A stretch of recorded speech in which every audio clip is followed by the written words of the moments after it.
This episode of The Tripod. It's the same thing. Don't point that Sharpie at me. Do not point that Sharpie at me. We were doing so well on the first of the 12 episodes of Christmas. Sean, would you do us the absolute honour of seeing us out now? Have you got an old S-bend for us, please and thank you? I have indeed. So my S-bend is to do with gear. And do you know what? I was just thinking, like literally about 40 seconds ago. Swear to God, I actually even wrote it down here. Can you let anyone have their moment on this podcast? Sorry. Welcome to The Tripod.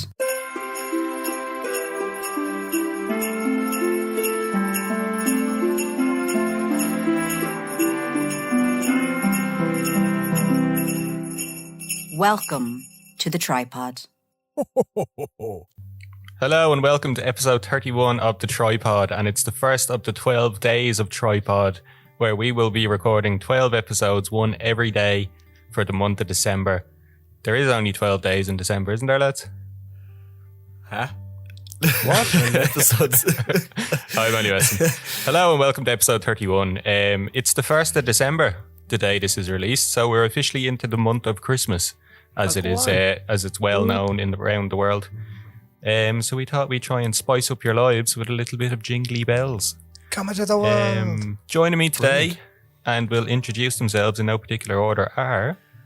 Me first. I'm Kevin. What's the story? I'm Sean. How's it going?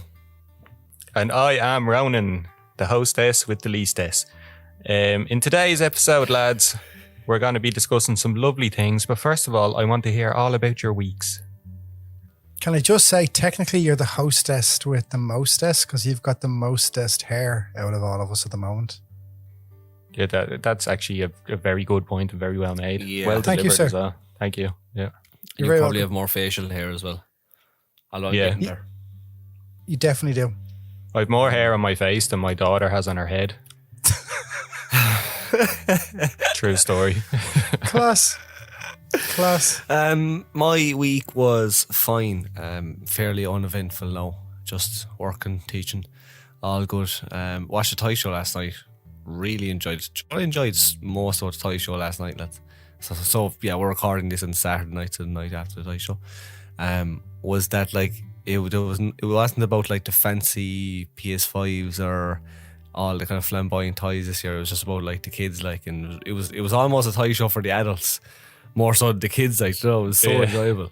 Yeah, I think that was intentional, you know that, because like obviously the year we've had, it's been very mental for 90% of the country, probably. Like something has affected them, you know, and like it was just great that it's not just throwing all these expensive toys in front of you. It was all about just kind of bringing it back to basics, back about people and family and, you know, lovely stuff. It was brilliant. I thought it was really, really good. 100%. Yeah, I'm not a fan of Ryan Tuberty at all. Cannot stand him. Could not watch him. But the toy show last night, really enjoyed it. Have to say they did a great job. Especially when he dropped the F-bomb. That was funny. Yeah. I could not believe that. Like, unbelievable. I think he said Fox instead of the other F word, in fairness to him. I think he was trying to be funny. But yeah, it gave me a giggle. And the shaking back bit, it was like he was in his element. Yeah. Yeah. Yeah, it was just... Why aren't you a fan of Ryan Tuberty? I really don't like him. Is it because he's tall? I don't think he's that tall, is he? Yeah, he's very tall. Very, very tall. I met Ryan Tuberty in New York. Funny story, on Ellis Island. And he walked straight past me, and I was wearing an Irish jersey. He turned and he just said, "Oh, hello." And he was towering above me. Like, no, I was only like 14 at the time, like, but he's definitely 6'3", I'd say. Yeah, See, I met him in RTE a few years ago. And we've all met Ryan Tuberty. That's cute. Yeah, but like he was just really rude. And Mundy as well. Mundy bumped into me brother in Galway and called him a little prick. So I don't like Mundy now either. And it was arguably Mundy's fault. There was one time I was going in to shoot a gig in the Workman's Club, I think it was. And I nearly ran over Frano from Lovehay. I say nearly because he eventually got out of the way of the car. But it was fairly close to knocking down Frano from Lovehay. What are your other celebrity stories, or have you met any other celebrities? I haven't met met anyone hardly. You are going to be jealous of this. I've met the whole Liverpool team of, I'm going to say 2016. Stop. I used to work in a 5-star hotel and they all flew over to play golf on the golf courses for a weekend. I remember that was for, there was a Stephen Gerrard, he was having a something a like thing that. there, wasn't he? Yeah. James Milner was there. Even the likes of Joe Hart and all were there. It was good, yeah. All the English lads. Were you in the same vicinity as Stephen Gerrard? Yeah, I had to go up to the ballroom and set up the tennis table for them because they didn't know how to set it up. And I was like, lads, and none of them got the joke. I have goosebumps even thinking about being within a 100-mile radius of that man. You know, I met him, Sean, as well. God. Like, now, my missus paid for the privilege, but yeah, I got to have a little meet and greet with him, and I had my retro Liverpool jersey on, and he was like, "Oh, class." I'm not going to try the accent, but he was like, "Oh, I love the top, lad." I was like, "Thanks, Steve." Oh, man. And then I was so like, hero, like still I my was hero. I was so flustered that I can't even remember what happened, but I had to go back and get another photograph taken because I was just like, something happened, and I had to go back and come then. So I got to meet him twice. It was class. Unreal. Oh, that's unbelievable. I don't think I've met any celebrities. No, I haven't. Met Hosier in Centra obviously a couple of weeks ago. Yeah. I think I've mentioned that on the podcast, or maybe I didn't. But yeah, met Hosier and I met loads when I was shooting Electric Picnic last year. Like the amount of random celebrities I met, like just walking around. Yeah, that like you just bumped into. Like I told you about, was it Lucy Kennedy? Yes. Gave her a cigarette. There was a few, like that was mad. Owen McDermott was another one. I didn't get to speak to him though, I just said hello. But I'm a big fan of Owen. Myself and Owen get on I'm a quite big well. fan of Owen McDermott. Big fan. He's a legend. He's just Really good guy. one of the loveliest people in the country, Yeah. I'd say. You know what I mean? Very Like, enjoyable guy to listen to on the radio. Yeah, He's fluent big Irish time. as well. I'd be a big fan of being his friend. That's, you know what Yes. I mean? That's I'd like to be Owen McDermott's friend. Owen, if you're listening, give us a shout. 2 days after our wedding, we went over to what's it called, the Amber Springs in Wexford. Myself and Sophie did for dinner, and Lucy Kennedy was there, and she just came over and sat down beside us and just started chatting about us, and we were like, yeah, we just got married, and she must have sat there for an hour just having a drink with us and chatting away, like the soundest person. That's like, so nice. No And, way. like, we were- She's lovely, isn't she? yeah, we were chatting away to her just like we knew her, and then people were coming up for photos and all. She was like, yeah, grand, not a bother. And we were like, we're sitting with her. She's my friend. Yeah, we're here. We're in this group as well. Is that like you on living with Lucy? Is it? Yeah, she remember she was on Podge and Rod years ago. Like, she's deadly. Yes, yeah. I know her. Yeah. Hodge and Rod, Jesus, there's a throwback. Well, we just do throwbacks for the whole episode and celebrity stories. Oh man, Yeah, no, come I on. won't, 'cause I hate nostalgia. Nostalgia is like such a bittersweet thing, like, isn't it? Because you remember all these good times, and you're just like, oh, I've actually met the Verve. the verve. What? Did I not sing Bittersweet Symphony? Was that a terrible joke? No, it was really good. But did you actually meet the Verve? No, it was a joke because he said bittersweet. So Ah, okay. Ah, okay. I'm not funny. Right, that's I no. almost cried there. It's been established. Sorry. Anyway, on the photography podcast today. Oh yeah, go on. Sure, we may as well talk something about photography. We thought it would be nice to go back to our roots and do a slightly more on the informative side of things, but also kind of our life lessons through photography. So when you're starting out, it can be difficult because there's a certain thing called a workflow that not everyone has, and you kind of try and develop and you don't know where to start. So we wanted to talk about workflows. We wanted to talk about where we started, how we kind of segued into a workflow, and now how we apply a workflow. So I think the most relatable one to begin with would probably be landscape photography. So Sean, if you want to take us away there and tell us a bit about your journey. Yes. Yeah, like my workflow, and I suppose we could talk about a post-processing workflow, but also like shooting out in the field workflow. My workflow very much started out as just driving to a location and hoping for the best, and shooting crystal clear skies because I thought that was the best conditions that I could possibly shoot in. And very quickly, my workflow became dominated with predicting weather. I think a lot of people know me for kind of predicting sunrise and sunsets, and like I wrote a blog and stuff. So my workflow very quickly became basically dominated by predicting these conditions, and that would then dictate where I shot, because I would shoot in the location that best complemented the conditions that I predicted, or that like I thought were going to happen, if that makes sense. So like if I thought a good sunset was going to happen, I'd go to the west coast as opposed to going to like the Copper Coast, which is on the east. Do you know what I mean? Because the sun sets in the west. And yeah, very quickly that became a very prominent part of my workflow. So now that's ingrained in my workflow. Like before I go out and shoot, I will check the weather apps. Like I'm a landscape photographer, and then I kind of started transitioning into, as opposed to going for sunrise and sunset, kind of using more the golden hour and like using the time more wisely, as opposed to just having this narrow 15-minute window where you get some nice light at either time of the day, and then that's it, you don't shoot anymore. So, and I think that comes with developing your skill. So as you develop more confidence in your skill and your ability, you learn how to make more opportunities for yourself as a landscape photographer. So I could see more opportunities during the golden hour or even the blue hour, whereas before I could just see this narrow window pre-sunrise or post-sunset, and that was it. I was done then. Do you know what I mean? So that's a very interesting point you made at the start, Sean, in that I would say most photographers would base their shoot on location and then depend on the weather, whereas you would base your shoot on the weather and then pick a location based off that.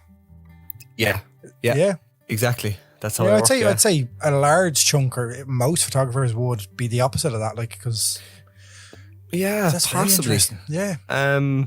I've never considered that. I suppose it's just because like that's kind of what I do. So that's kind of, it's kind of like you're naive. You think that that's how everyone thinks. I think like it has to be mentioned that kind of comes with like probably my career and my lifestyle. Like the fact like I'm a teacher, so I have a lot of time off in the summer, that like it gives me the freedom to travel to like lots of different locations. Like I wouldn't bat an eyelid at traveling 3 hours to Connemara, whereas other people can't do that. Like, do you know what I mean?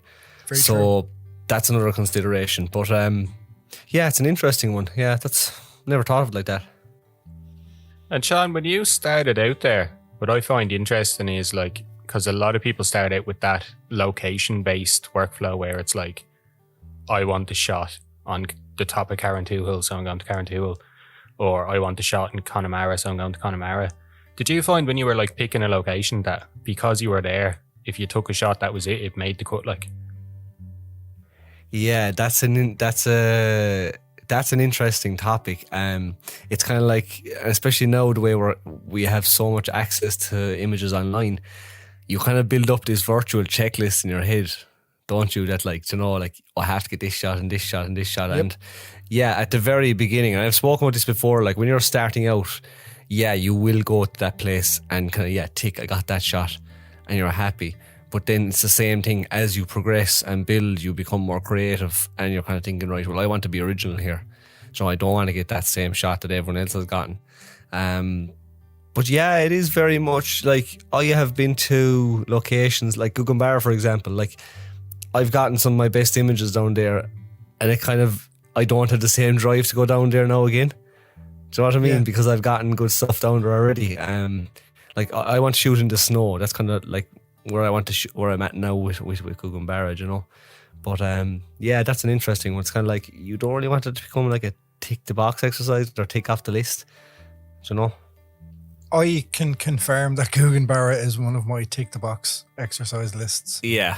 Like, it's for me, and look, I've had, I'd say we've all had them at the start or whatever, but I definitely had a few of those.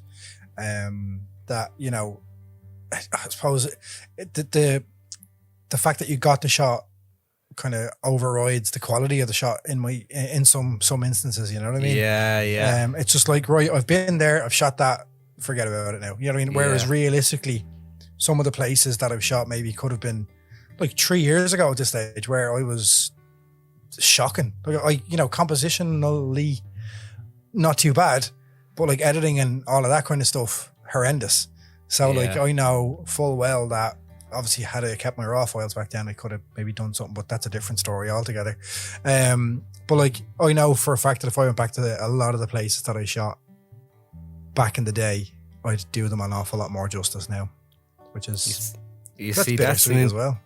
Yeah, you have to still keep quality at the top of your priority. Like, do you know what I mean? It's not about just getting a shot. Like, it's about getting the best possible shot, you know, that you can get. Like, yeah, and this is where it gets really interesting now, because like that's the landscape side of it now. So, like Kevin, as a concert photographer, when you started out on your journey, your first concert, say, and then as you progressed, like how would you find the workflow kind of developed in? We'll come back to Sean for the post-processing and how to apply the workflow, but like just for the start of the concerts, kind of talk us through it from, like, because we were blown away with the, what was it, 3 songs, no flash at the beginning. So talk us through like the learning through that.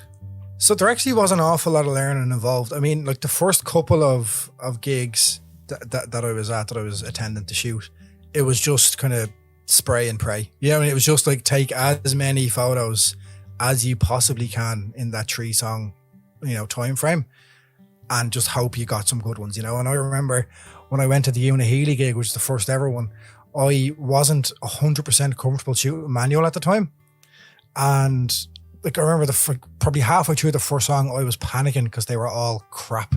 Like there's no other word for it. Like they were all dreadful. Like looking at them at the back of the viewfinder, and I was like, this can't be happening. This can't be, like, I've wanted this for so long, and this is happening. So I had to just kind of search into the back of my mind and realize that I did know what I needed to know, and it was there, and I had to just pull it out. And thankfully, I ended up with quite a few really good shots from even that gig. But yeah, like for the first few, I suppose I didn't really feel like I should be there as well, which was a weird one. Like I kind of felt like I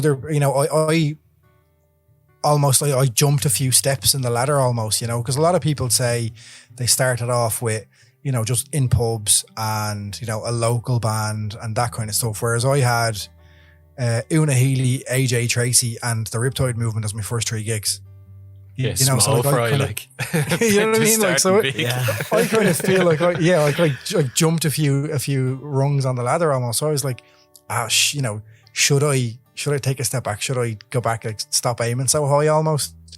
But yeah, like, so it was just right. Let's get some shots that are good and be happy with that, you know. Whereas now, like, there is still plenty of time in a 3 songs, you know, within the 3 songs, depending on the artist, obviously, but like you can actually take a bit of time and you can plan a shot and you can think of a shot and you can, like, it all goes back to watching YouTube videos of like the night before, or a couple of nights before, that kind of stuff as well. Like you can actually see the artist movement and plan to an extent what you want to do. Ray Kyo, one of my mates, Ray, is a master at that. Like he always seems to be in the best position, and there's no accident about that. Like Ray is a master of the art. But yeah, it's just, if you take a moment to slow yourself down and realize that, you know, it's not this mad panic, because at the very start, everyone's rushing around like mad. But if you just take a step back, take a moment, you can actually take the whole stage in. And then, you know, that's when you can actually decide, right, I'm going to go here. She faces this way with the microphone an awful lot more. So if I go this way, I'll get, you know, I might get a full face microphone away.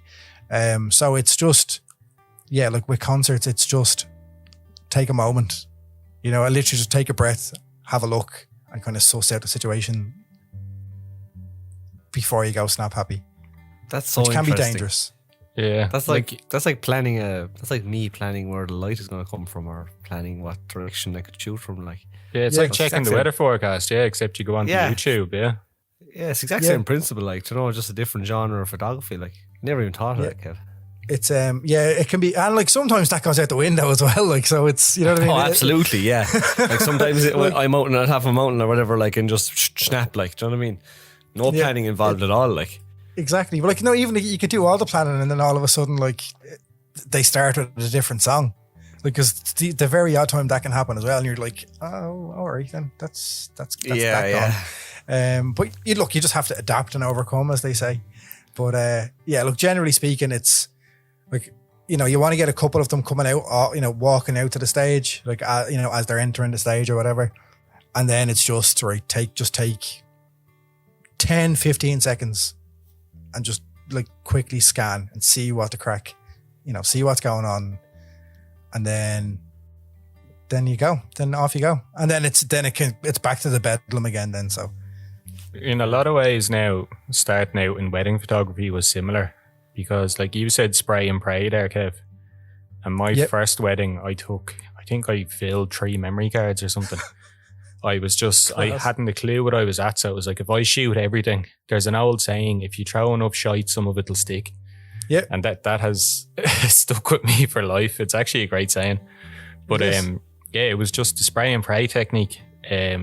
I hadn't a clue where I was meant to be on the day, despite speaking with the couple and kind of getting their timeline, getting a feel for what they wanted. Like, I didn't know what the wedding planner wanted to do. I didn't know what the priest wanted to do. I didn't know what the venue wanted to do. So it was like, yeah, I'm just going to snap everything. Even then, when it was like my time to do the couple portraits and the group shots and stuff, the venue planner was like, right, you have 40 minutes, and their wedding planner was like, no, you have 20 minutes. And it's like, do we maybe? And, can honestly, you come with me? Yeah, it's like, can I talk to the bride and groom? I didn't even, what?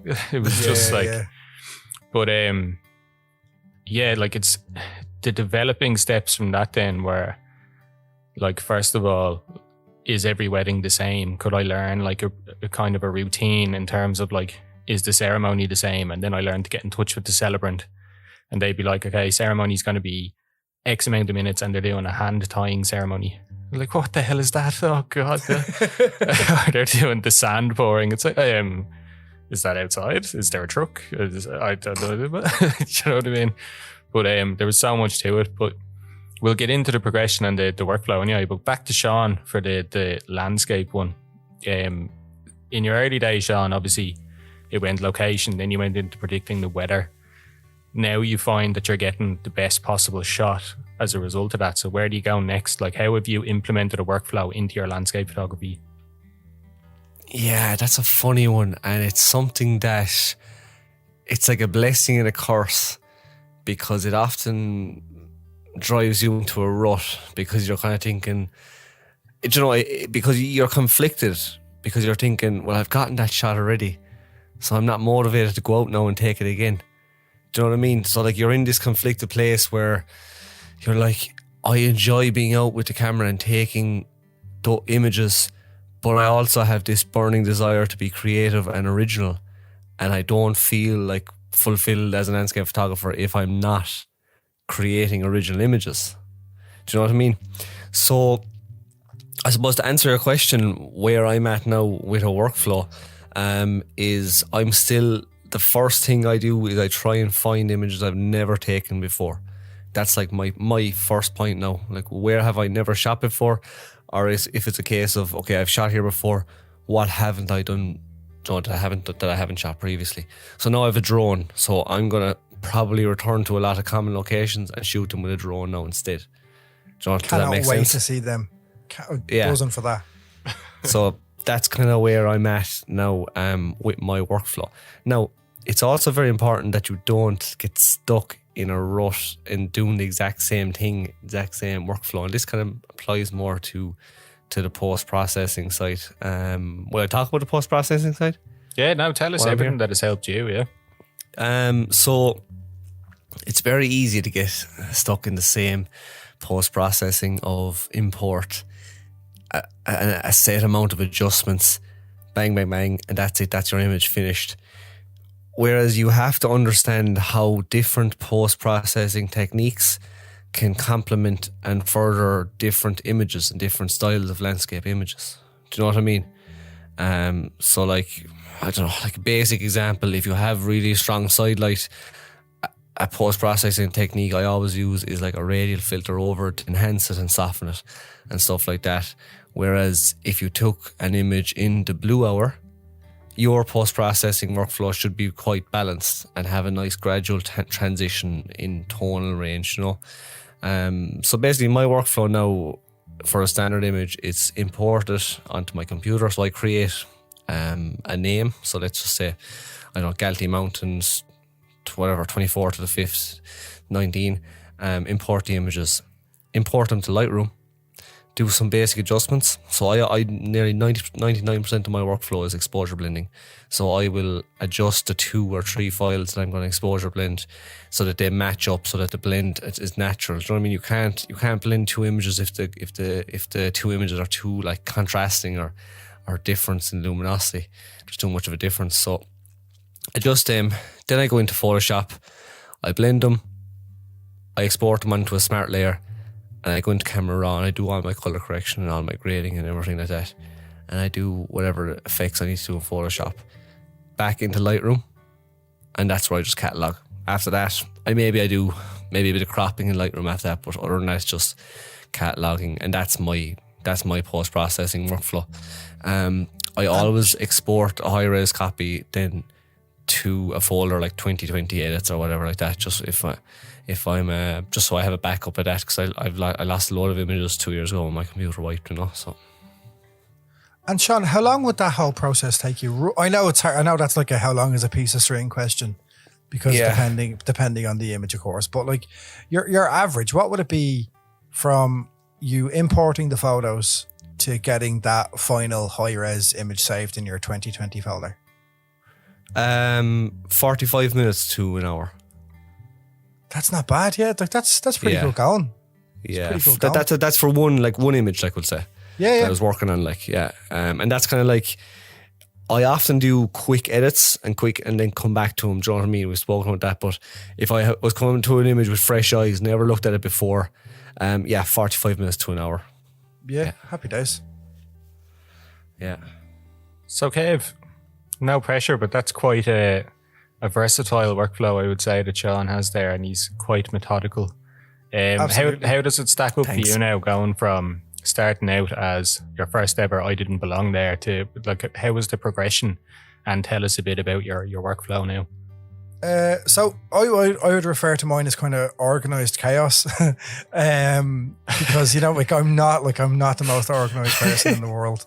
Like, let's call a spade here. But I suppose the thing is, like, obviously the majority of the gigs that I'd shoot, they would be done for the publication. It's called the Thin Air. So they're the lads who sort me with the passes, and they're like, they don't make any profit or any of that, but they're a sound bunch of lads anyway. But they have a 48-hour turnaround time on the images. So I have to basically have all of the shots edited and completed and sent within 48 hours.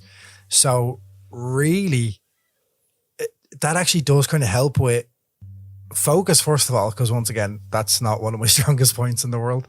And I mean that in like the mental focus kind of thing. And yeah, it's just it gets me kind of to knuckle down and get it sorted, you know. But like, so I'd get home from a gig, generally speaking, it's late. So I'd be home by like what? They're talking at 11:30 if it's a gig in town, maybe 12 o'clock, depending if I could stay around for the gig or not. But I'd always I'd always upload the photos on into Lightroom onto the laptop. Excuse me. I'd always put them into Lightroom and just have a quick, like, the initial, you know, I'd pick probably 50 shots that look good at a glance. You know what I mean? I'm like, right, they look good. I might edit one that I can throw up on my Instagram and the Thin Air's Instagram, just as like a preview image.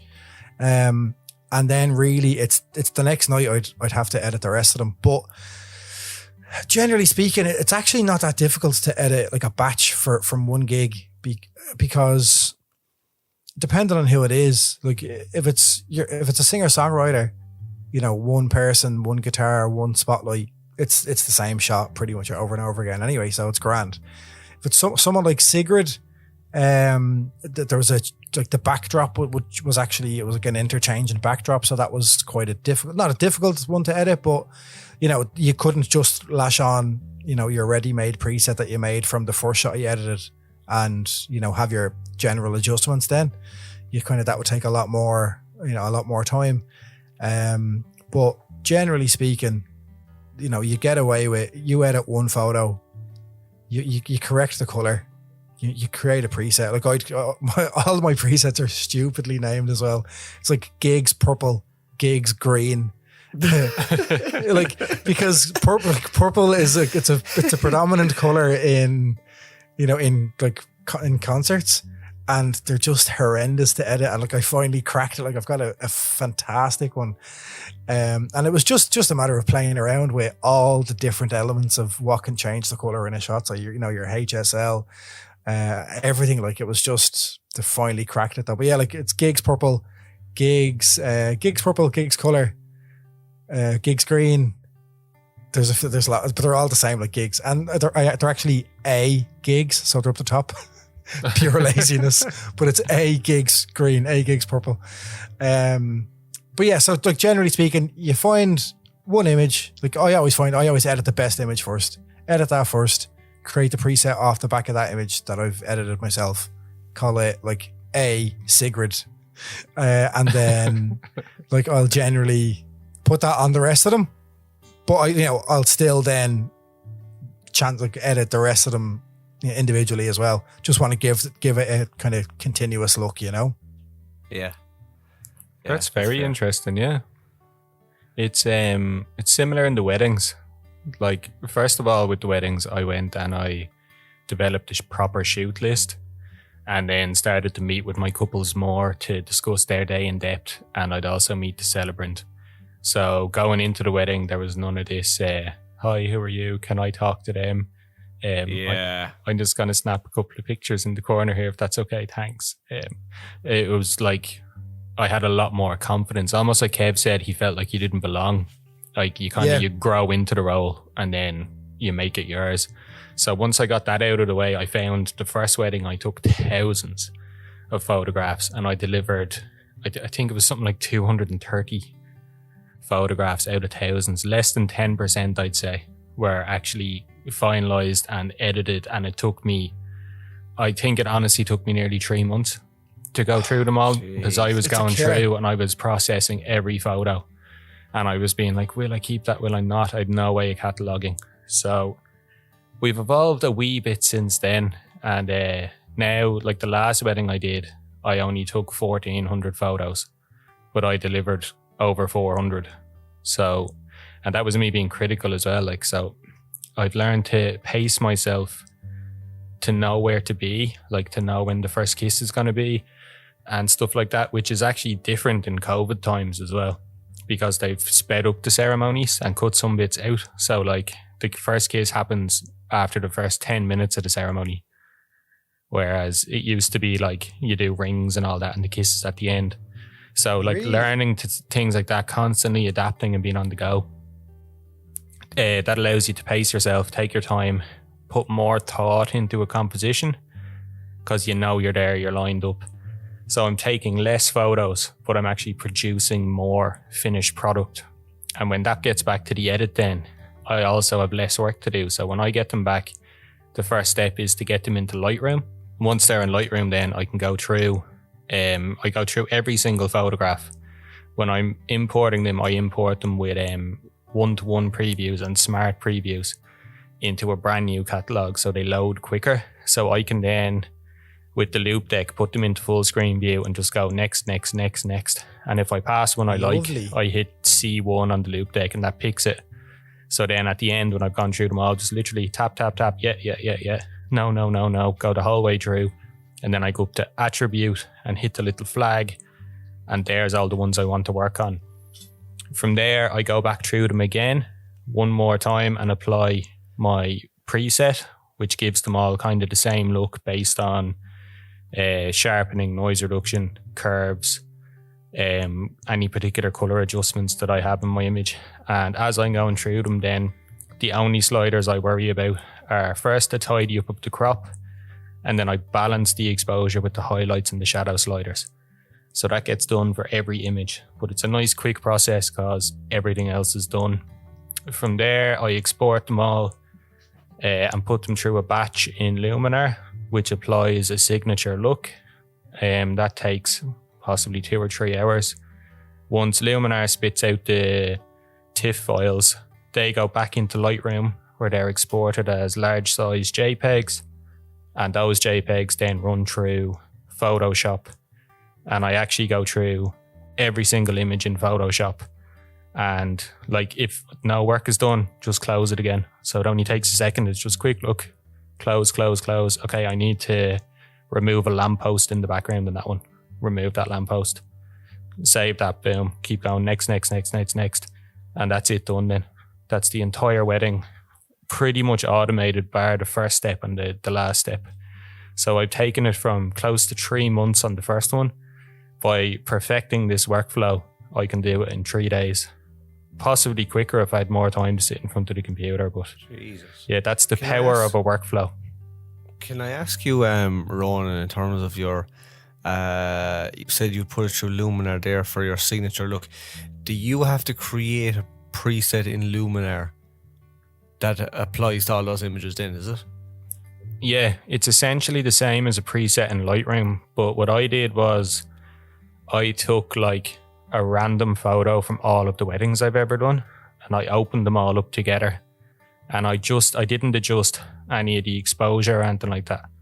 I just put in the creative sliders and then applied it to all of the images. And when I eventually found something that kind of suited, like a close-up photo of the rings versus a close-up photo of a really white dress versus a close-up photo of the groom tying his shoes, when I found a look that suited that kind of broad range, then that became the signature look. And it like, there's a bit of detail enhancing and stuff in it as well. So that then just gets applied across everything. It's very subtle as well. That's really cool. That's really, really cool. Like that you can go back and pull, like take an old image and just be like, yeah, here, give everything that look. Lovely. Yeah. The other reason it's handy is I've recently just did my website. So I found that like wedding 1 in August 2019, the edit looked completely different to wedding 20 of August 2020, say. Yeah. Like I had progressed, I was using different equipment. So by doing it this way as well, like my old work will match my new work regardless of like the gear and stuff. Now there will be subtle differences, but I'll have a uniform look. So if someone looks at my website who has a bit of an eye, they won't be like, well, that edit on that wedding was terrible, but this one's all right. Do you know what I mean? Yeah. They'll just think they're all terrible. It's like that's the Ronan look. You know what I mean? One thing you did say earlier on as well, and it's something you said to me before, which has stuck with me, was that obviously the first edit you said it took you about 3 months. Like, did that in turn affect like skin tones and stuff, and actually how certain like parts of the wedding may have looked? Because I remember even like editing a wedding and you do like a load kind of one day, but you'd be like, right, I'm parking that for the day now. I'm wrecked. I need to come back to it with fresh eyes. And then you'd start at like, so let's say that's like the bride getting ready, the groom getting ready, and you know, the ceremony. And then you leave it and park it for a day or two, and you come back to like the further on parts of the wedding. And you know, when I went back to look, then the bride almost looked like she had different colored skin because anyway, obviously editing can be affected by your mood as well. It can do. Yeah. So like I found that actually everything had gone a bit airy fairy for the first bit, and then it kind of took a more contrasty look for the second bit, and I was like, right, that's not cool. You know, so like I think there's definitely a downfall of having a very lengthy workflow in that, you know, in that respect. So it's just something to look out for, you know. That was one of the problems with the first edit, because I was doing like kind of 10 images a day, and then as you say, Kev, my mood would change or whatever. But like in my wisdom, then I decided I'm just going to set the same white balance across all of the images, and that'll have like the same color and it'll look the same through all the photos. Oh, jeez. But like if you have a photo shot outdoors in the middle of the day on daylight white balance, that's perfectly fine. But when you go into a really dark church and there's lots of blue tones in this dark church and you've set your daylight white balance, like everything's going to be really yellow. Yeah, if you go out to the courtyard for sunset, because I think it was an October wedding, I think, and the sun was setting, but it was also a really cloudy day. So if you have daylight set there, everything's going to be blue, despite the fact you have a big roaring sunset, like, you know. So that was one of the biggest problems, was having to go back and fix the colours in every photo. But sure, by the time you'd gone through the Lightroom edit and then you think, right, that's that done, you bring them out into Photoshop, the colours then fixed, and it's much more difficult to fix it. So you're like, I just ran myself down a wormhole. It shows you the benefit of having a workflow. Yeah, this is the funny thing about a workflow, right? You have to, and it's the same with anything in life, in school, and anything, like, you have to actually do it, make the mistakes, and then right, that makes sense. Like, it's like, you read, like, you find an article on F-Stoppers about having this polished workflow, and you're like, and you're reading it, but if you have no context to put that, it's the same in anything, like, even in, absolutely, you know what I mean? Anything you're trying, like, if you have no context to put that knowledge to, then it doesn't click with you. Whereas if you've made those mistakes, you're like, right, so that's what happened that time. 100%. Then it starts to make sense, and then you 100%. learn. So, I mean, look, I think for someone, so like for someone like who's listening to this now and saying, "Geez, I don't know what my workflow is," trust me, you'll find out when you make enough mistakes. Do you know what I mean? And you figure out, right, this is what suits my style. This is what will help me in my workflow, and it's something that kind of automatically happens. Do you know what I mean? Yeah. If you think about it, like, I still think my workflow is sporadic and erratic at times as well. Like, it could definitely be fine tuned a lot more, but it's come on. You know what I mean? Like, it's come on from taking 3 months to edit something. So because I was the same. It doesn't happen overnight, Kev. Yeah, this is one of those things that it's you have to, as Sean says, make the mistakes there. So we can kind of help you along the way there, though, because we have all made a lot of mistakes along our way.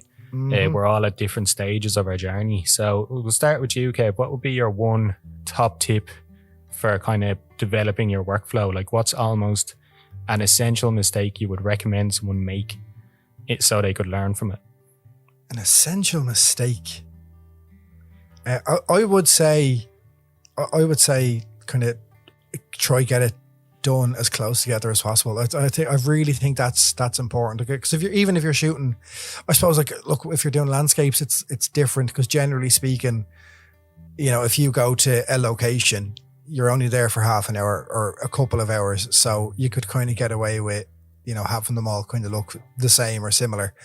If it's people or gigs or any of that kind of stuff, weddings or any of that, like, just don't leave the entire edit go over a certain amount, you know, a couple of days even, because, you know, you can have, unless you're on the ball, you can kind of drop the ball, and you can end up delivering photos with someone looking like two different people due to, you know, the difference in your edit and your mood and your time. That's a good one, yeah. Because you've taken, you know, a week to edit the photos or whatever, because, like, genuinely it's happened to me before, and, you know, I suppose now, like, I've been going back over gig shots, and because I don't have gigs anymore, which is a big surprise to everyone, because I'm joking, but like, I've been going back over gigs, and, you know, if it's for a single image, like, that's grand, you know what I mean? You can have fun and get creative with it, you know, but, like, if you're delivering like 30 images for an album, which is what I would do, like, kind of anywhere from 15 to 30 images, depending if you include the support act. But it's for an album, so you want them all to look like the same person all the way through, you know. So if it's for something like that, and if it's like a body of work, do really, really keep an eye on kind of how your edit is, and make, you know, if you can keep the edit the same. You do know what I mean by saying consistency, keep it the same. Like, try and keep consistency. It's a good point, I think that it's very important. And then, look, the creativity and the fun can come after you've delivered those 30 shots, because you still own all those photos, and you can do whatever you want with them then. So that's when the real fun happens, you know what I mean? Yeah, it's a good shout. Get the work done, and then the fun comes out at the end. Si, senor. Sean, how, I suppose, almost the same question. Like, is there any key mistake you've made, or any, like, really important lesson you've learned that has helped you to kind of sculpt your workflow? Yeah, and it's actually not to do with post-processing, believe it or not. I know everyone's shocked. I'm shocked. it's don't confine yourself to a certain set of conditions as a landscape photographer or a certain time of day. So like I was always known as like the sunrise and sunset guy when I kind of started out, kind of came on the scene like so, because that's all I used to shoot. But if you shoot, just go out and shoot in every single condition possible. Shoot in the blue hour, shoot at night, shoot in the rain, shoot in storms, you know what I mean? Shoot in the golden hour. Become this rounded landscape photographer where you've experienced every sort of condition, and then you know what to expect when shooting them. And then like that does count. Okay, I have to mention post-processing. So every I'm shocked. I couldn't. Every photo then, like say like a photo shot in different times of day or different conditions deserve a different set of characteristics in post-processing, or different techniques, I should say. Do you know what I mean? So like, don't confine yourself, basically, is what I'm trying to say. And that's one mistake I made at the very beginning. Nice. Teal and orange doesn't suit every scene, I think, is the way to summarise that. That's so accurate. That is so accurate. My biggest tip to everyone would be, and this is kind of regardless of genre, get to know the inner workings of your camera. On multiple occasions, I have gone between shooting like a wedding, a portrait, product, just playing around with it at home. Then you go out for a landscape shoot and your ISO is on 3200 and your brackets are turned off and your exposure compensation is on plus 47, which isn't even possible. But you find yourself, you set up your tripod, you put your camera on it, the sun is setting quick and you don't know how to change the settings back, or you're coming out of a church, your ISO is set very high in a dark church and it's really sunny outside, and you have to stop and look at your camera to go and find the ISO to change it.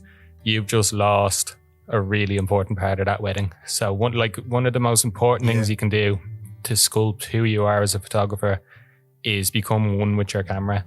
Learn the menus, learn what every setting does. Like a lot of people don't know what exposure compensation does. Just simple things like that. Learn those things, learn where things are. Set up a custom menu if you can, set up custom buttons if you can, and just, go from there. Then you don't have to worry about anything else but learning. Come here, did any of you ever read the manuals that come with the cameras? No. Has anyone actually ever read like a legit like manual that's in the box with a camera?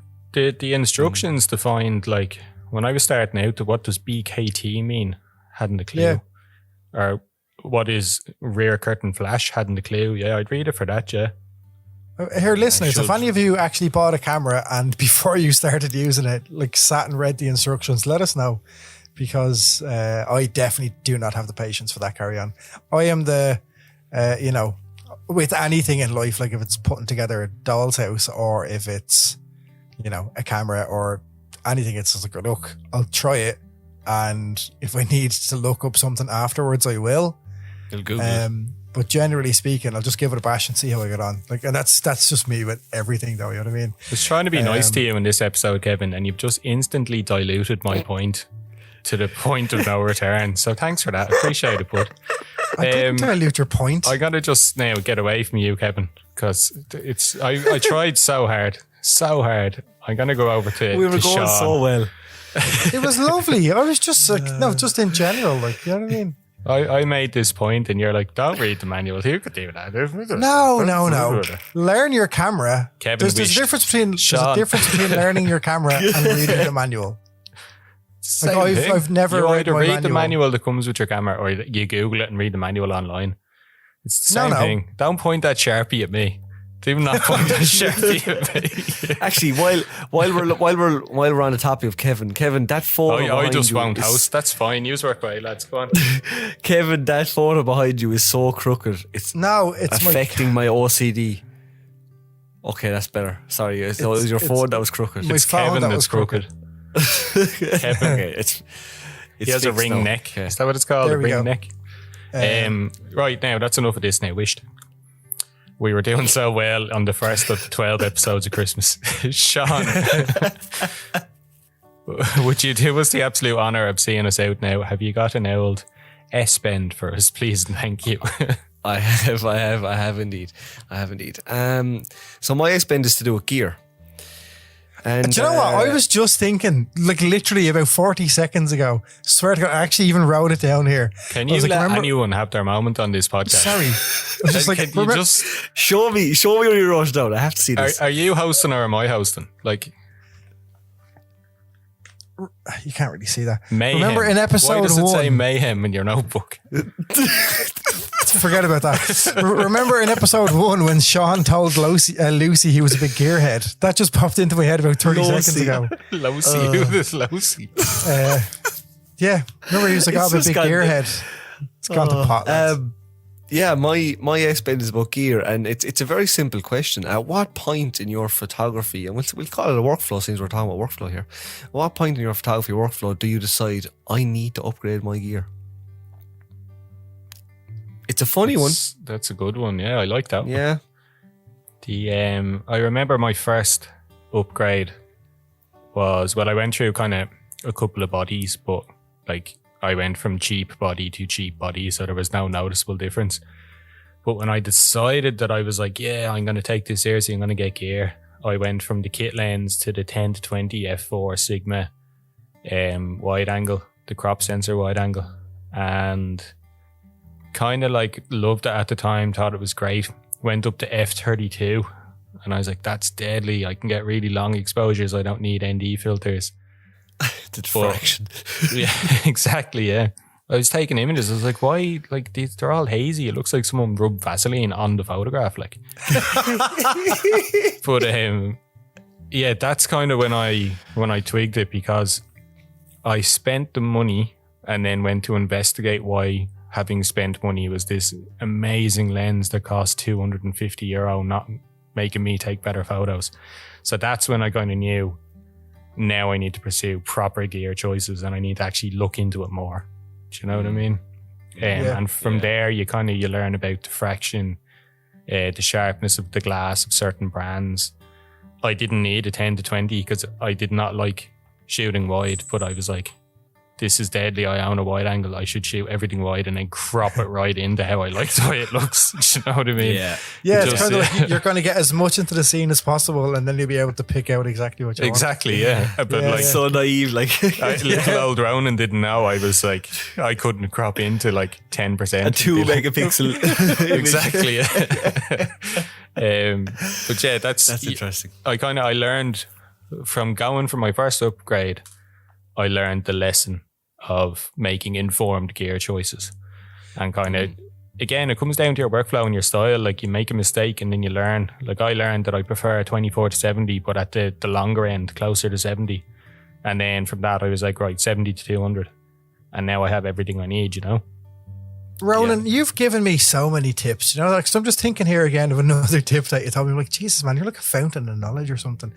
So like, we know he's the knowledgeable one in this podcast. Honestly though, like, but anytime I think of something, it's like, oh, remember the time Ronan said, I'm like, Jesus, I can't say that again. He's going to get it. Like, but you tell me, you know, like buy cheap, buy twice. And you know, like you've put me off buying quite a few things and I'm quite thankful on that, you know, like, so yeah, that's another one to just keep an eye out for, because if you can buy cheap, but you will more than likely have to buy again. Exactly, it's so true. Like if you get really, really excited and you decide, like I did this, so I can hold my hands up. I wanted a drone. I started putting money away, and I could afford a DJI Spark, but I couldn't afford the Mavic, and the Mavic shot raw. And I was like, do you know what? I'll get away with it, it'd be grand. And I bought the Spark. Yeah. It could only fly about 20 meters away from me before the signal would lose. It wasn't what I wanted, but because I was so excited, if I had waited probably 3 weeks, I would have had enough money to get the Mavic. But instead I rushed it. So do take your time and make an informed decision. And that little like 2-3 weeks, maybe even a month, you have to wait longer. Like you will benefit from the gear you will get. Like in photography, the more expensive, it's all well and good saying it, but it really does speak for itself in terms of quality. Yeah. Like 99% of the time, yeah, that is true. There are one or two exceptions, but yeah, I would 100% believe that the only exception is I bought a lens off Shane. Shane is a fantastic woodland photographer from Laois.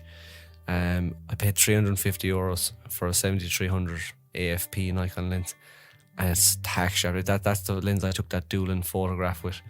It's I actually- love with the that waves. shot. It's absolutely tack sharp. But yeah, I'm like Ronan. I bought cheap Tacina wide angle lenses, and Yeah. it was just the quality was cat like coming out from Joe, the diffraction, the sharpness, everything. So yeah, like buy cheap, buy twice, 100%. Unless you know what you're talking about. Do you know what I mean? Yeah, the alternative to that 70 to 300 you got, Sean, is the Sigma one. And it sounds like I'm bashing Sigma here, but I'm really not. But the Sigma glass, it's just not up there with Nikon's. So you getting the Nikon native 70 to 300, like that is going to be tack sharp. Like it's a cheaper lens on the cheaper end of the scale, probably due to the aperture or whatever's in it. Because it's aperture Doesn't make it bad, yeah. But like I had a Tacina, what was it, 100mm f2.8 macro, and I think it cost me €180, possibly €200 in a sale or something like that. One of the best lenses I've ever had, and all of the reviews were like, oh, the sharpest lens I've ever had, the greatest lens I've ever had. And I was like, yeah, I need a macro lens, but like it wasn't just a macro lens, it was an all-rounder. Like it was portraits, landscapes, you name it. One of the best bargains I've ever had by delving into the reviews, as opposed to you can get I can't remember, I think it might be Sigma again. There's like 100mm macro version. Poor Sigma. It's a 105, I think, isn't it? Yeah, something like that. And they're like €110 or something, I think. And they're just they're just horrendous. Like so there is good, like the quality is good in terms of the price, but there's also bargains to be had with a lot of research, like my work. Oh, Kev, sorry. So, Kev, how did you, like, at what point in your workflow, Kev, do you think that you would need to upgrade your gear or buy new gear? I know you haven't actually changed much of your gear, like in terms of your DSLR, you know. So, have you any opinion on that, or like? No, I do. Like for me, it's just like I get like. All right, thanks for that, Kev. That was episode 31. Like I'm used. Like for me, I need to be kind of very careful as to what I do, because I have like I just kind of, I'm like, I could easily go out and just buy a camera and like not look into it at all. Like the first camera I bought, I'd done no research. The drone that I bought it just because I wanted a drone, because we had a podcast about it a week beforehand. I am very, like, I'm the definition of an impulse shopper, an impulse buyer. So I have to restrict myself and say, no, like, you don't need it. You don't need it now. You don't need it at the moment. So like, that's partly why I haven't done any, like, upgraded wise, because I'm so impulsive when it comes to that kind of stuff. I actually have to be like, no, don't do anything. Don't, like, just relax yourself. You don't need it at the moment. Like, what I have does me perfectly right now. Lens wise, yeah, look, I'd like to invest in a lens or two, but at the moment, and still for now, like, I'm happy with what I have, and I know, look, you know, if I went out and spent a good bit more on something new, I might see some better results, but I don't think I need it at this moment, you know. Where I am, look, put it this way, I'm very glad I didn't go out and buy a new camera in like February for gigs. Jesus, like, imagine, you know what I mean? Imagine went out and bought like a D810 yeah, you know what I mean, like D850 or something for the high ISO performance. Like, imagine. So like, look, I will get. Had I have done that, I would get to use it at some stage again. I know that, but like, you know, I'm kind of like just take my time. I suppose it's like when I go into a pit for the first time, just take a step back and go, right, what actually needs to be done here? What am I aiming for? You know, and that's kind of the same with gear. You know, just like take a step back and say, because look, we all get gas, as you call it, Sean. Like gear acquisition syndrome. Who doesn't want new stuff? Like, new stuff is class. Like, no matter what it is, like, getting new stuff is really exciting. But, you know, also there are other things that I can buy. And it's just like, step back and just really assess, like, what do I need? What do I need it for? Like, why do I want this? Do I want it for a reason, or do I want it because it's new? And then just be like, right, I don't actually need that just now. So we'll park it. You know what I mean? That's where I am. Like, I look, put it this way, if someone handed me like 50 grand tomorrow, like, right, go buy whatever you wanted, the first place I'd go to is a camera shop. You know what I mean? Like if someone was like, this is 50 grand for you to spend on whatever you want. Don't give it to anyone else. First place I'd go to is a camera shop. Yeah. And that's an interesting, what you spoke about there previously is kind of what, like my workflow. And I'm actually proud enough to say I've never really impulse bought any photography gear. Probably simply because like up until 2 years ago I was a student. So I had no money to buy anything, you know? Yeah. So like that's probably why. It's only when I started working now and stuff I kind of have been able to treat myself and buy some nice gear. But like I bought gear that kind of met my needs, like you said. So like I had a D7200, then I had a D750, and then I started shooting a lot of kind of run and gun video. So I needed gear that had stabilization and that could shoot kind of video handheld. So that's when I would switch to Olympus. And then I was shooting away with Olympus and stuff. And then I kind of started shooting mainly landscapes, and I kind of started thinking, right, I would like a larger sensor with higher nice performance, etc. And then I kind of transitioned to the Nikon Z6. You know, so I kind of adapted my gear to my needs. But like, I haven't noticed my resounding difference between the Z6 and the Olympus. Like, do you know what I mean? And the sensors are completely different, and it's completely different in size. So it just goes to show that, like, do you know what I mean? If you put an unbelievable camera in the hands of a bad photographer, they're not going to create good images.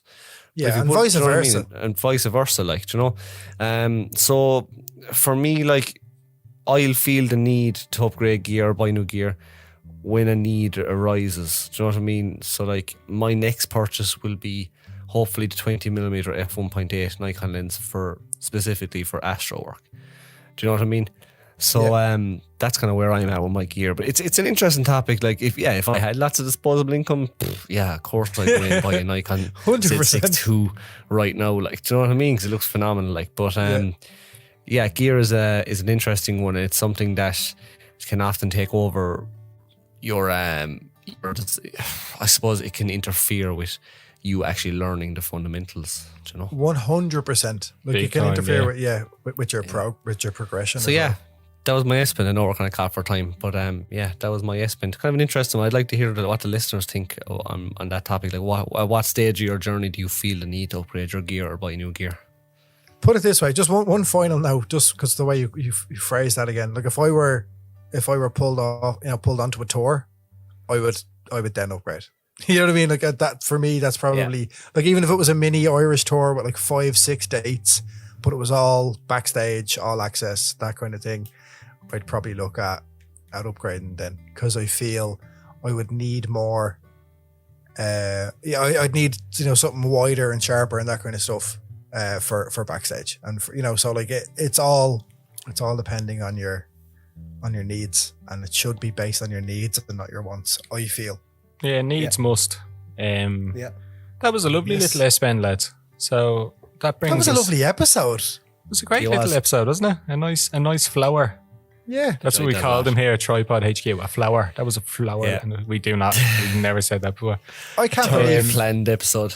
I can't believe it's been that long. Like I literally thought I'd S-Pen before rolling There's no better way. You'll never change us. This is how we do it, and people seem to like it. Soon we'll be able to do it live, hopefully in the middle of next year, and we'll rent out a pub somewhere. We'll do a live episode. Some crack, oh man! Oh my god! Can you imagine?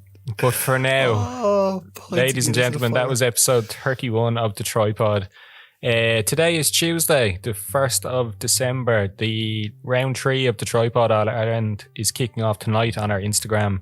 Go over, give everyone a vote. The theme is reflections.